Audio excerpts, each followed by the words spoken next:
Let's kick off the first panel of the day, which is the Advanced SEO Panel. Today we have Andy Blackburn, who's the Search Director of GameOn, who's sitting on the left there. In the middle, we have Joel Turner, who is Operations Director of Blueclaw. And on the right, we have Fili, who is an SEO consultant for SearchBrothers.com. The idea of this session is to be as interactive as possible, so feel free, if you have any questions for the panel, once you're grilling the guys, just put your hand up and we'll get a mic to you, and you can ask any question you want. I'm going to kick things off anyway, and then obviously when you see fit, just raise your hands if you have any questions or want to jump in. Right, my first question is, what is the HTTPS update, and should affiliates be considering moving to HTTPS encrypted sites? That was one of mine, I think. Was it? Yeah.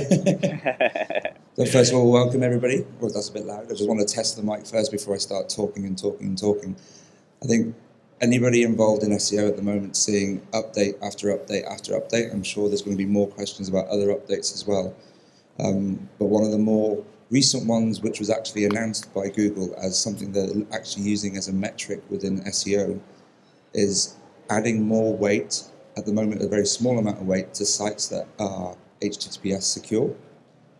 And they have also announced via the Webmaster blog that over time this could end up being a heavier metric and something that will apply more authority to sites later on down the line.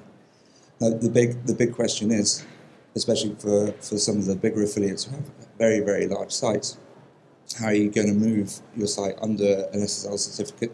Are you going to be bothered to do it? And for me, it's something that I think we definitely need to keep an eye on. Don't know what the other guys think of at the moment. Good morning. I'd agree that it's definitely something to look at. I think... It's all right. Just carry on it. Sorry, guys. I think if you are confident doing it and can do it, then it's a bit of a no-brainer. I think it's one of those updates, much like the mobile update, where it's Google trying to encourage people to do something, to undertake a behavior. And I think it's necessarily the future of like how people interact online. You know, they want their experience to be secure. They're comfortable with that when they're going to big branded sites, and I think in the near future it'll be an expectation of users, and it's definitely something that Google wants. So I'd encourage everyone and anyone to look at doing it. I think the weird one about this as well, and the same goes for the mobile update, was these are two actual updates and metrics that we're all looking at anyway, that Google have come out and announced prior to it actually being a factor, that it's going to be a factor. And that, to me, you either take it one of two ways. One, they want to gauge the reaction from the community and webmaster community on a whole, whether or not this is something that webmasters want, or they're saying, look, get your eggs in a row, this is something that we're going to be doing. Yeah, so I'll just jump into the mobile in a second. I just want to add to the HTTPS. It's absolutely indeed, as Jules said, it's a no-brainer if you can do it. But I would also recommend adding an HSTS header in that case. Basically, that's a strict security header that allows you to be preloaded in pretty much most browsers. So if you go down the path of HTTPS, then don't forget the HSTS header as well. On a separate note, on the mobile part, it is important to keep in mind, like a lot of people have put a lot of importance to the mobile update, and it is important if you weren't mobile friendly. If you were mobile friendly, it's business as usual. The key thing to keep in mind, Google has said for years already to update your website to be mobile friendly. The only difference that update did was put a deadline to it. So that's something to keep in mind. It's not new. It is emphasized with the deadline, but it's not new. At this stage, we are at a stage that we need to be mobile friendly, and not just mobile friendly. We're looking actually at the future with Brillo and Wiese to connect to the Internet of Things, which means that your shower can talk to your coffee maker, that when you're ready there, that the coffee can start boiling, you know. But hey, you might have a multi-ingredient coffee machine that may have the ability to different recipes. Sorry. of coffee. And it might actually use search, instant answers on search, like the knowledge graph, to actually get recipes online directly itself without you going in there. So that's something that we should be looking at in the future as well. Apps, Brillo, Weave, all of that kind of stuff, absolutely a big thing for the future. If it's the only thing, will search disappear? Will the internet disappear as we know it? No. Will the internet expand into this other space? Absolutely. Yeah, and I guess from a kind of, again, from a user perspective, it becomes even more important that they feel their interactions are secure, because it kind of inevitably, the more kind of items, things you have interacting, the more kind of security potential for security breaches is there, I guess. So that raises a question. How many of you have a site running on HTTPS? Yeah, okay, so for everyone else there's an opportunity here. And also think really about users. Now forget for a moment that Google is saying, hey, it's a ranking signal, because to be honest, it's a minor ranking signal. It's a signal that can put you over the top if everything else is equal. Yeah? So in that way, absolutely, it can work in your benefit. And it can really work in your disadvantage if everything else is equal, but your competitors have it and you don't. Yeah. So from that perspective, it's good to have. But from a user perspective, like Joel already said, like people want to feel secure as well. You also wouldn't be passing on referral data and stuff like that. It's something that people would like to have, like more secure encrypted. The whole thing with the NSA stuff that basically prompted this, like, okay, we really need to do better now on the web and go support HTTPS. So depending how you look on the whole NSA thing, it is not a bad thing to think about to be more secure. Just out of those who did put their hands up, how many of you aren't affiliates and you put your hands up because you take people's data, like you're an operator or you're a payment provider, etc.? One. So there are affiliates out there already that are running on HTTPS. So it shows that maybe some of the people in this audience are already staying ahead of the curve. Okay, so we move on to the next question. We're good to move. Okay. What content tips would you give an established affiliate looking to move to the next level? So we kick off with Andy on that one? Yeah. So within our space, I think the amount of content available to be created is vast, especially if you're within the sports space, is huge. You've got something new to write about every day. You've got some new form of content to create every day, be that in written form, rich media, video, infographics, whatever. Within the casino space, maybe it's not as often that it comes up with something new that you can talk about. It might be a new game provider, etc. But I think the big thing we're seeing at the moment is that a big blend of content is going to work better than sticking with, oh, this is what I do and I do this all the time and it's going to be good for me. And I think we also have to think about what qualifies you as being having authoritative content and not just quality content. So if you're reviewing the latest slot on your affiliate site, but you weren't the first to market with that review, although you've written it yourself, you've taken the video yourself, you've done the screen grabs yourself, if you didn't get that up first and some affiliate that's got ties in with the software provider got that exclusive to say, hey, look, Cleopatra 3 is coming out soon, and he had the majority of his content done first and got it out first, then surely he's then going to be the authoritative site when people are searching for that slot. So I think what we've got to consider is not just making content for content's sake and thinking, oh, I want to make an infographic because they're cool. It's coming up with something where you say, you know what, this is something that people are going to be looking for. I can get the content out first in whichever form that it takes and become the authority. Quality content then drives good links. Job done. I would definitely echo that. The one point that I'd make about this is increasingly I see kind of pages that are pretty, lengthy and detailed perform really well. And I think if you can put the effort and time into exploring a subject with some originality and detail, and not worrying too much about creating landing pages that are just focused around, say, one keyword or two keywords, there's real value in that. And I think there's a lot of affiliates doing well off the back of that. Obviously, ensure that the page is nicely laid out and marked up. It's got, titles, subtitles. But yeah, you see a lot of a lot of sites performing well on the basis of really creating detailed, quite lengthy landing pages. It seems to be very effective. So I'm kind of like, we're actually, SEO is moving on. It's beyond just focusing on keywords and content. If you want to know what to do best with your website, you should be focused on providing the best user experience, period. That's what you should be focusing on. Google has been looking at that for years already and is doing that more and more. User experience is your key strategy, basically. Do you think things have changed significantly since the Hummingbird update? I don't know. I don't think Hummingbird is a major role of that, although it's part of it. Just as the mobile update is part of that as well. It's a user experience update. Like all those mobile unfriendly websites in the mobile SERPs kind of thing was not a great user experience. That's very important to keep in mind.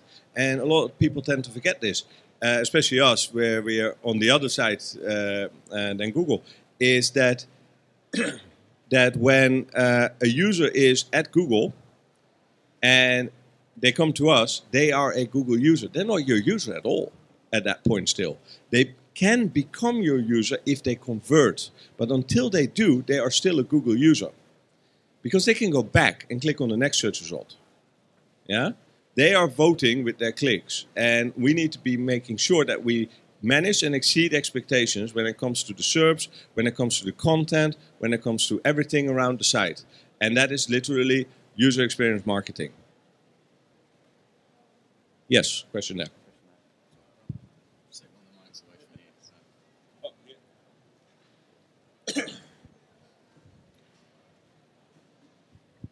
Good morning. I was thinking, you're talking about long articles, like, for example, 1,500, 200, 2,000 words, about a casino slot machine that comes out, a nice review. And you're also talking about user experience. Do you really think that users want to read 1,200, 1,500, 2,000 words about a slot machine? Or they just want to see the pictures, see the features of that's in the game, and they just want to play? That's a good question. I think Google wants to see that to an extent. And I think as long as you ensure that you structure a page with like plenty of subheadings, signpost what each section is about for the user and for the search engines. I think people find value in that because obviously 1,500 words is a lot, but if it's all kind of separated up and put under subheadings, people can skim that. Clearly, there's a long way to go in terms of how Google can understand some of the rich media like photos and videos.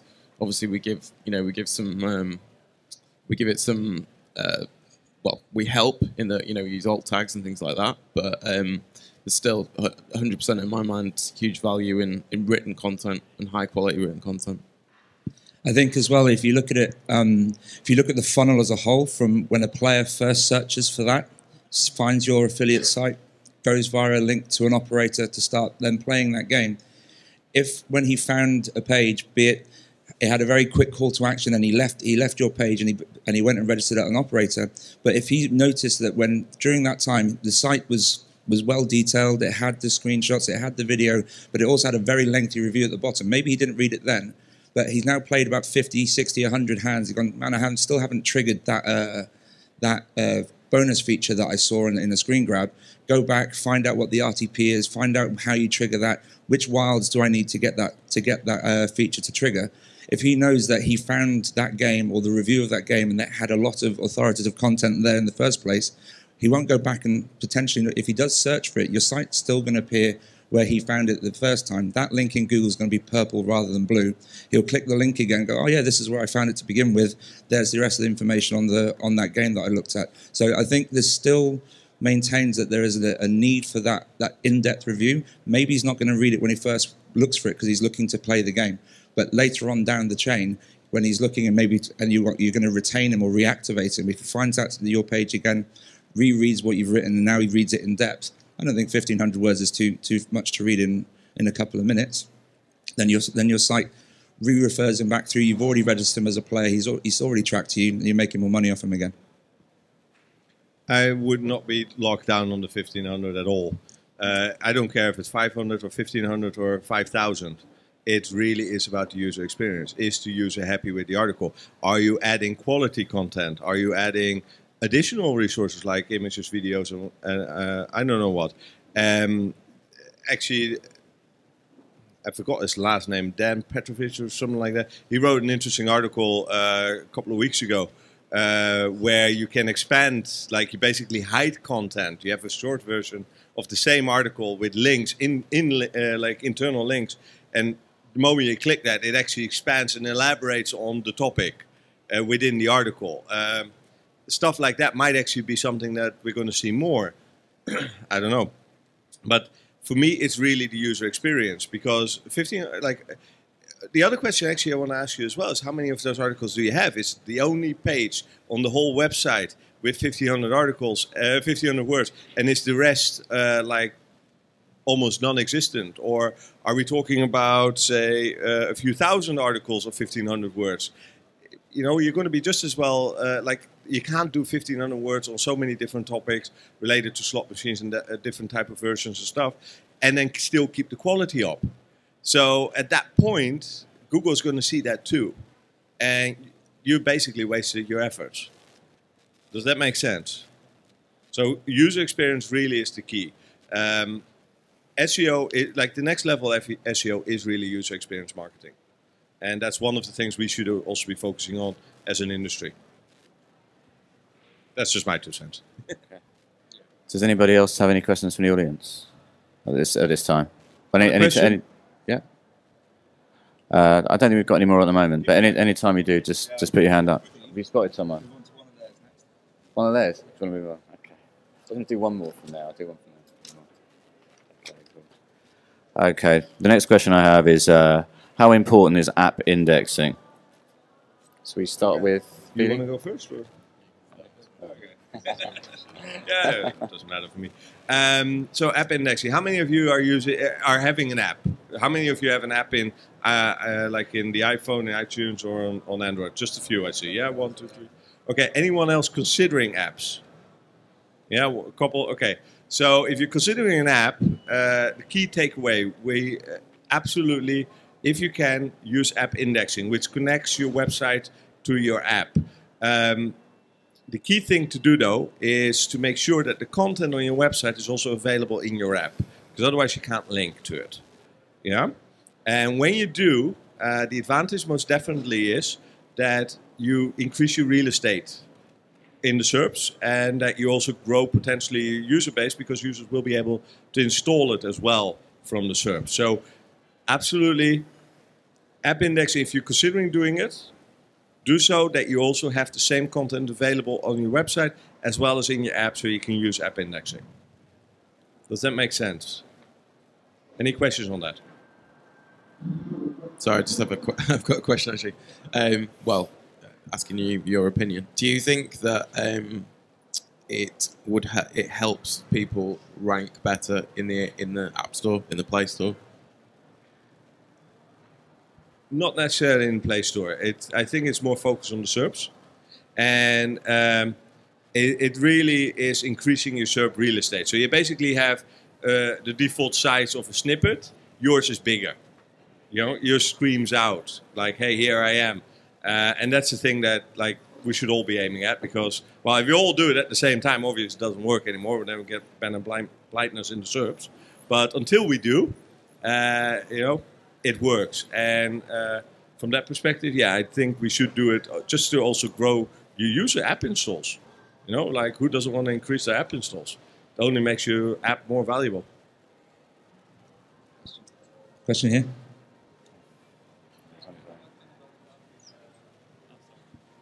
Just a small question about app tracking. In terms of monitoring performance or tracking, let's say I implement app tracking, deep linking.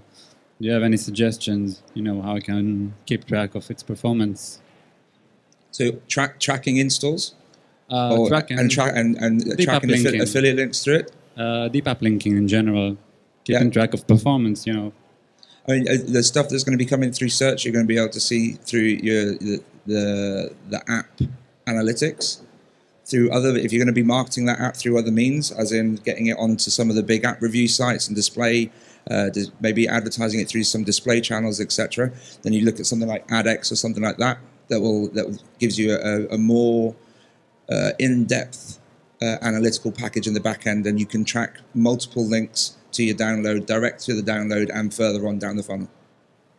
We were actually talking about this yesterday, myself and Andy, talking about one of the big challenges that a lot of operators recognise is their inability to effectively track affiliate referrals that result in native app downloads.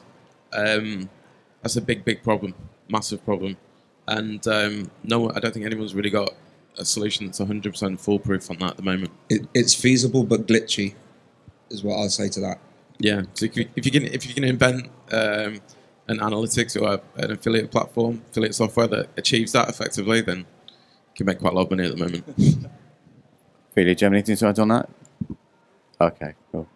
Anybody else in the audience, put your hand up if you've got any questions. I'll move on to the next one, I've got anyway. My next question is, do we need to worry about more Google core updates? I guess we've kind of touched on that. Do you want to talk that about more generally, or? Yeah? I think we've covered that. I mean, if anybody else has got any questions on the current updates we've seen, so your Stealth's Panda 2, which really wasn't Panda at all, core updates, anything like that, just shout it out. But I mean, personally, very quick question. Just an add-on. All these core updates are another example, actually, or well, what we call core updates. They're basically an example of, again, where Google focuses on user experience. If you look at what they actually look at for those updates, it's all about quality and user experience. I mean, it has been called Mobilegeddon, hasn't it? I mean, do you see it as being as impactful in the long run as Didn't look Penguin? that bad to me. No. Pardon? It didn't look that bad to me. I know the SERPs barely moved at the start, but I mean, there's been some commentary. And on the mobile side, I think everybody that's been monitoring some of the big shifts in SERPs and stuff, when Mobilegeddon rolled out, it was far less like a Geddon than anything else. It was quite tame. Google were pretty embarrassed by it. Okay. People weren't allowed to talk about it. Some have even suggested that they rolled something out when they started doing the big mobile changes, and then potentially there was a problem, a hiccup, and they've rolled it back. But I think I was sort of talking the long term. I mean, there's some commentators who have said that it's going to be as impactful as Penguin or the Hummingbird algorithms in the long run. I think it's like another carrot and stick thing with Google. Yeah. You know, they kind of like give you the carrot for a bit. It's like, here's some tools to see how you can make your site responsive and some agencies that can help and blah, blah, blah. And then it gets to a point where they're like, right, no more carrot. We're going to hit you with a stick now. Okay. I think I saw a hand go up a second ago. Was it over there? Do you have a question, or is it? Okay. I'll move on to the next one I've got anyway, which is the new TLDs like poker, an opportunity for SEO or better to avoid? I think it's all about trust. And obviously, you know, the newer TLDs are not particularly well established. So again, you know, if we're talking about user experience, people are unaccustomed to seeing them in SERPs. And from Google's perspective, you know, it's not handled many sites of that type. Can you be successful with an alternative TLD? I think people have been and continue to be. But there's no denying that, you know, the more traditional TLDs are, I would say, still more desirable. I see a lot of the kind of prestige top-level domains, these .poker, not even .pokers, but for example, .wales for the country. The Welsh Rugby Union use rugby.wales in all their promotions, but all it does is redirect to their official homepage anyway onto a .com. And interestingly, I was reading DN Journal, if anybody keeps up to date with that. They track a lot of the high-end sales of domains, etc. If you're into domaining, you really should be on the site. All the domains so far in 2015 that have sold for pretty high value, the top 100, 91 of them were .coms. There was one .net, one .info, one .co, and the rest were all top-level country domains like SE, ES, co.uk. That, I think, gives an indication that at the moment they might be valuable in the future, but at the moment I think they're more just a prestige type thing. Yeah, so here's a question for you guys. How many of you have bought any of the new TLDs, like .poker, and there's a few other ones? So yeah, .casino I think went recently live. Yeah, so I think like it's key thing to keep in mind when you look at these. Joel's right, like the trust level isn't there. Now it doesn't mean that you're going to get more trust level with .com. It's the same as getting a new website. When you start a new website, if you have no history, it doesn't matter if it's on .com or on .poker. Yeah? So it really is about trust of the history of the individual domain name, not the TLD. So since .poker only exists like for a month or two, like live, there are not that many websites that actually have built up trust, and the ones that have built up trust have built it up for 2 months. Yeah, because that's how old the TLD is.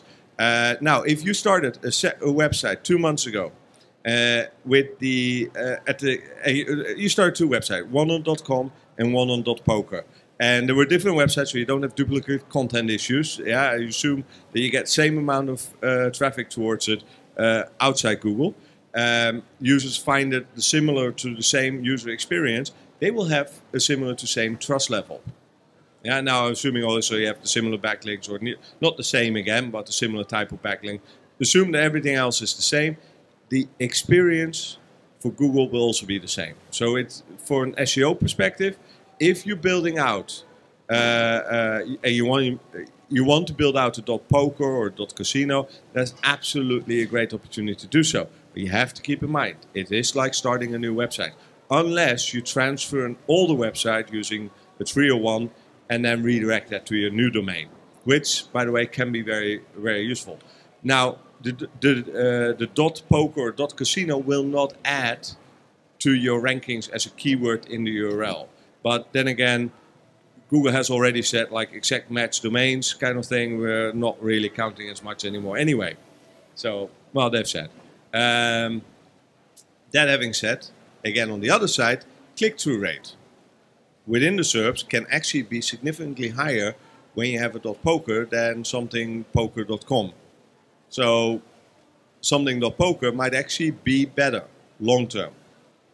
It's something that you need to experiment with. I think it will depend per website differently, but not because of .poker, but because of what you have on the website and how you manage the experience. Just wanted to make one more point on that, which was that like the .coms, really the kind of like high quality TLDs. It's a finite resource. It's a bit like IPv4 addresses. There's only so many combinations in the world. So there's no doubt that alternative TLDs are the future. So I'm really interested to see what people do with them, particularly in the gaming space. Because we will ultimately run out of decent .coms. Just one last add-on as well. The adoption of the new TLDs is actually going much, much faster than, for example, the adoption of .eu. .eu took forever to get off the ground. Even .info was heavily abused by spammers, but other than that, it didn't really get really big off the ground. .name, .biz, similar stories. I already see some bigger adoption with the new TLDs than with any of those old ones. Now, obviously, .com is indeed more popular and will remain the most popular TLD for a long, long, long time. But if you do anything within a certain region, it really, like if you're geographic in what you do, it really can help going for geographic TLD, say .London, .Amsterdam, .Berlin. Those things will grow significantly. And again, the keywords, especially the really valuable keywords, say casino.amsterdam, yeah, that is something that can only be one of. So that is something that is worth something. Now, just keep in mind, if you go down that path, don't forget to do the opposite. Amsterdam.casino. Yeah, sometimes the possibility will not be possible because the registration body behind .Amsterdam might have blocked Amsterdam registrations on other TLDs. .London has done that. I, by chance, know .Amsterdam has not done that. But as a simple example, .Berlin has not done that either. But there's other ones that have done that.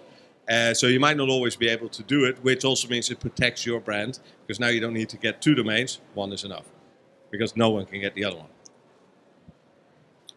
Okay. Any questions from the audience? Okay, I'll move on to the next one. Is content marketing possible in iGaming? I mean, we've kind of touched on it, but I think probably to go into a bit more detail on that, really. Well, obviously, content marketing takes many forms. That was actually one of my questions.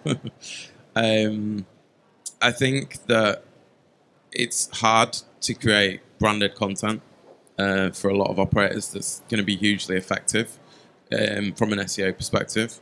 So, this is it. We're talking about SEO today, so clearly any content marketing discussion is kind of focused around that. Acquiring links, acquiring social metrics around the content, getting traffic. I think it is hard. I think it's something that operators wrestle with a lot and struggle. And I think that's a great opportunity for affiliates really to be a bit more ambitious in terms of what they do. And I think it is possible. I know from experience it is possible. But you do have to be a little bit cute sometimes. And it is far harder in, say, casino than it is in sportsbook or poker, for instance. I think the issue that we face when we look at something like content marketing in this industry is when you're doing that initial outreach to find the partners through which you can distribute content, hopefully in return for a link or so, they understand that the only real reason you're potentially doing it, as much as you're going to get a bit of a brand boost and you might get some traffic from their site, is because you want the link back. And the problem is everybody's pretty much wise to it. Everybody then goes, oh, you want a link back on my site? It's high authoritative. I get X number of clicks a month. It's going to cost you X. Now we're back into buying links again. And if that's the discussion we're going to have, then we'll continue it. Okay, so now I'm going to say something that surprises probably most people. Buying links is not bad. Buying links for PageRank is bad. But buying links for traffic that converts on your website is not bad. Link building has been part of the foundation of the internet. If you look at the original document that describes the World Wide Web by Tim Berners-Lee, you find two primary elements: hypertext, hyperlinks. Links are a part of the World Wide Web. It's that simple. Link building is not bad. Yeah? The only thing that Google frowns upon is link building for the sake of PageRank. So if you're doing content strategies for the sake of getting a backlink, for the sake of getting PageRank, yes, you're doing it wrong. If you're doing link building for the sake of getting convertible traffic that converts on your website, you're doing it right. Every link that you buy that is for PageRank and not for convertible traffic is wasted money and wasted effort. It's that simple. Yeah, so I was just going to say on that one very quickly. So whilst you're doing that sort of outreach, you're now going to say, oh, but by the way, if you do link back, when you do link back to me, you have to make sure that you no follow that link. So nowadays, does Google actually still look at that no follow and go, oh, he's definitely only done that because of the content that's going to be, or sorry, for the traffic he's going to be getting from that site? No, he's still done it because he still wants that no follow link in his mix. I kind of understand your point about link building, but I probably wouldn't go, in my opinion, I wouldn't go that far. I think, I think that what I draw from that is that focusing on earning, however you want to acquire these links, links that actually are links for users or would be links for users is the important thing. So, clearly getting a load of links on a blog that's got like no social engagement, no community around it, no one commenting on any posts. It looks like it's been created just for SEO purposes. It's pretty pointless. But I think what I take from your point is that you want to focus on sites that are well trafficked, have a lot of engagement, have community, and that's a much more valuable link. I would even buy a link there, no problem. I'll no follow it, no problem. Put it somewhere prominent on the website. Absolutely. If that drives traffic to my website that converts, I'm happy enough to do that. Yeah? Because in the end of the day, why do we want higher rankings? Yeah? Why do we do SEO? Because we want more traffic to our websites. Why do we want that traffic to our websites? Because we want them to convert. Do we just want to look pretty, or do we actually want to get action out of it? Yeah. So if you look at from that perspective, we're looking at link building as a strategy for convertible traffic, because otherwise it's just wasted effort. And Google has said, and this is absolutely not new. Now, the whole Penguin update may have shocked people as like, oh, we have to now, be careful about our backlinks. Well, Google has said since the beginning. You can find it in the web archive. You can find like some of the older webmaster guidelines, and you basically find there link building for the sake of PageRank is not something we like. They say that in there, basically. So Google's standpoint has always been, don't build links for the sake of PageRank. There's nothing new there. Now, when we're talking about content, especially the example you just mentioned, which I find very interesting because I know this happens a lot in this industry, that we have these blog networks and stuff like that to create a private blog network, to create backlinks to whatever money site we want to have, or a in-between money site. One of the big problems is that if these are all Panda candidates, because of the lack of quality, your site just became a Penguin candidate. Yeah? So keep that in mind when you're doing link building for PageRank purposes. And they do respect the nofollow. So, yeah. I'll just say on that, I'm not quite as generous. I don't think I wouldn't. The only reasons I would knowingly pay for a nofollow link, if I was you guys, would be, one, to make my profile look more natural, because it's natural to have some nofollow links. If your whole link profile is followed links, that doesn't look natural. And secondly, if it's a content seeding exercise, so it's a really good site that people, like Reddit, it's a good example, although it's not, it's more of a social network, but or social bookmarking site, because stuff gets picked up on there, and then people will write about it elsewhere, share it elsewhere, and obviously that's, you put time and effort into your Reddit account, and you're getting no follow links back from it, but there's knock-on value from that, and I think that's quite significant in this era of content marketing. Okay, I was going to try and get another question, but this is quite a passionate subject, and it's gone on a bit. So I'm afraid we're going to have to bring things to a close because we're at the end of the session. I'd like to thank all of you for a really excellent panel. Thank you very much.